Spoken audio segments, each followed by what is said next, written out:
qui est Thomas Vergara.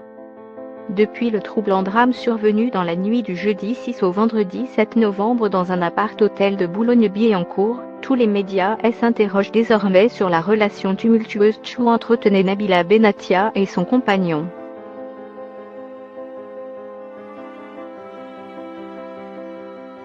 En couple depuis près de 2 ans, la jeune femme de 22 ans et son petit ami ont en effet cumulé les périodes troubles avant cette dernière altercation sanglante.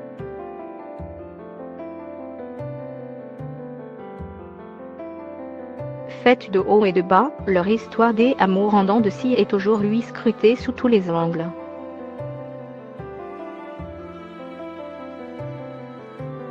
Sur les réseaux sociaux, les admirateurs du couple se mobilisent pour tenter de faire éclater la vérité, tandis que leurs anciens collègues de télé-réalité semblent d'ores et déjà avoir pris position.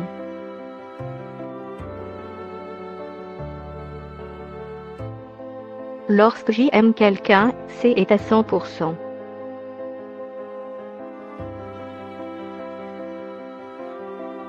Surtout connu du grand public pour être le petit ami de la plantureuse brunette, Thomas Vergara s'était fait connaître médiatiquement en participant à la 6e édition de « Secret Story » en 2012.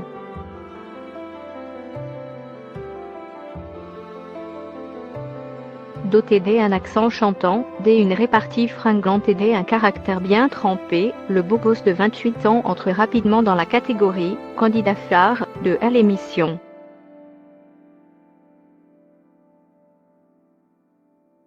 Étiqueté d'Ojuan en série, Thomas fait surtout parler de lui pour ses relations ambiguës avec les filles. Après avoir attrapé J dans ses filets, elle jette son dévolu sur Capucine Danaf avant de se rapprocher dangereusement de Nadège Lacroix, sa partenaire de jeu.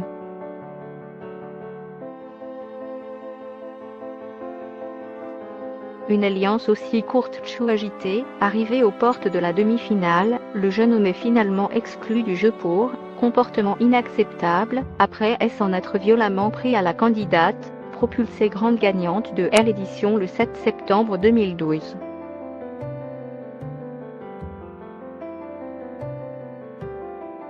Après être retombé un petit temps dans l'anonymat, Thomas Vergara se présente quelques mois plus tard au casting de la 5e saison de l'émission « Les Anges de la télé-réalité » en janvier 2013 sur Énergie 12.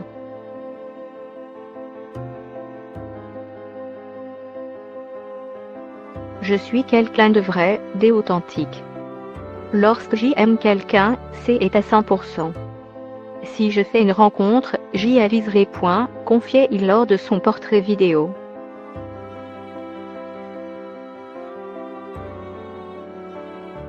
C'est à cette période où il croise justement la route de Nabila. Entre les deux jeunes gens, le courant passe tout de suite.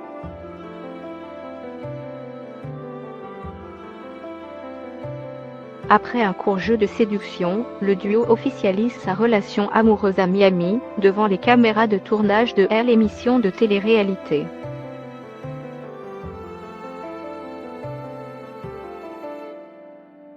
Inséparables depuis leur retour en France, Thomas et Nabila ont notamment profité de leur notoriété pour surfer sur la vague du fameux « non mais allô quoi » et multiplier les apparitions remarquées.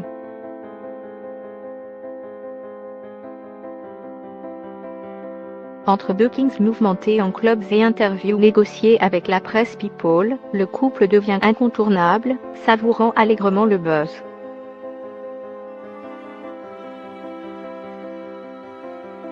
Recruté par Jean-Paul Gaultier et plébiscité par les nombreux médias français, Nabila peut alors compter sur le soutien de son compagnon qui la suit à chacun de ses déplacements et inaugure avec elle sa propre marque de vêtements, lancée en partenariat avec Blue Shop.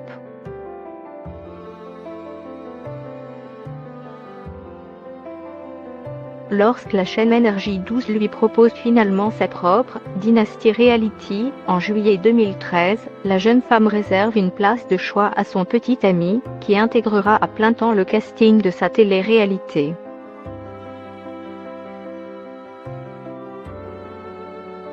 Une émission qui révélera au grand jour les failles présentes au sein du couple.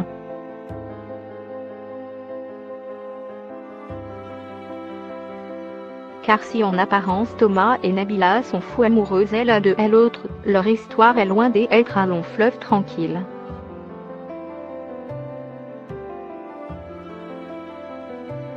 Sous les caméras de Allo Nabila, le binôme se déchire, se réconcilie, se dispute pour finalement mieux se retrouver sous le regard perplexe des milliers de téléspectateurs, lesquels assistent même à leur fiançailles à Marrakech.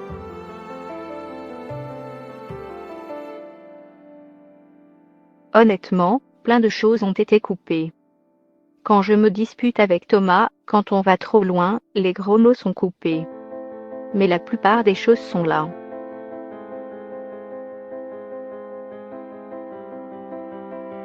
Confiait Nabila au journal Neutre News en novembre 2013.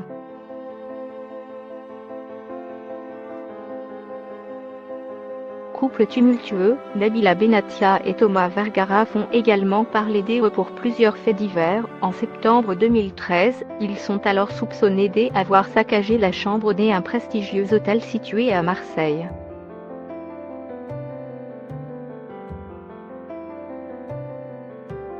Salée, la note estimée à plus de 1 200 € aurait directement été transmise à la société qui produisait leur émission de télé-réalité, La Grosse Équipe.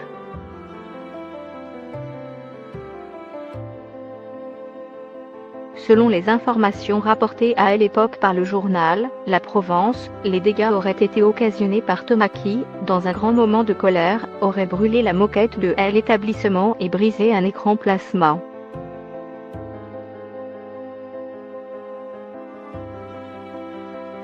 Des mois auparavant, en mai 2013, le couple s'était également attiré les foudres d'un luxueux hôtel situé en Suisse.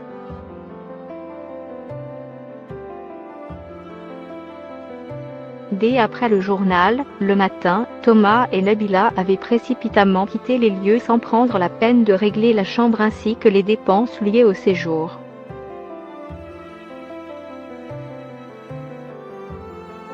Amoureux, il est également nerveux et très jaloux.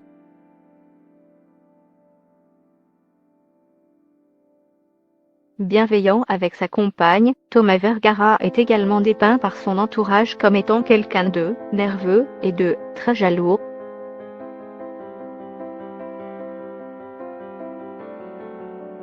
Il peut parfois se montrer agressif et violent, voire carrément dangereux lorsqu'il s'énerve et ou il consomme de la drogue.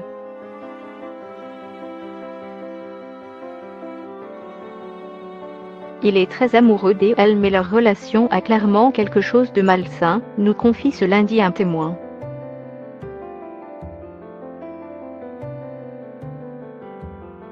Des propos qui corroborent ceux qui avaient été avancés par l'avocat de Nabila, maître Martin Deru, qui avait évoqué ce week-end à l'AFP une situation de couple vraisemblablement problématique, alors que des traces de cocaïne ont été retrouvées dans l'organisme de Thomas.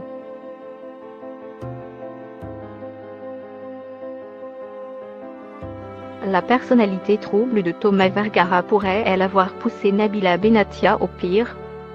Devant le juge d'instruction, la jeune femme aurait en tout cas évoqué pour la première fois la violence de son compagnon, dénonçant les pressions psychologiques et les coups dont elle serait la victime.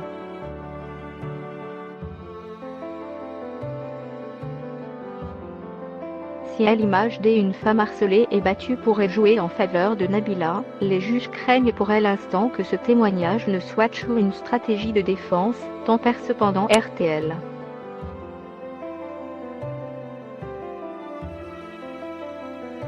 Mise en examen et écrouée samedi soir pour tentative d'homicide volontaire, la chroniqueuse de Touche pas à mon poste est toujours en détention provisoire à la prison de Versailles.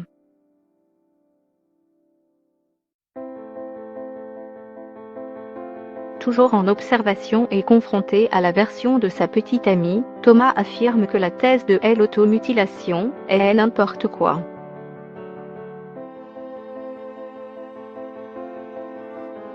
Les masques finiront-ils par tomber? L'enquête devrait le dire prochainement.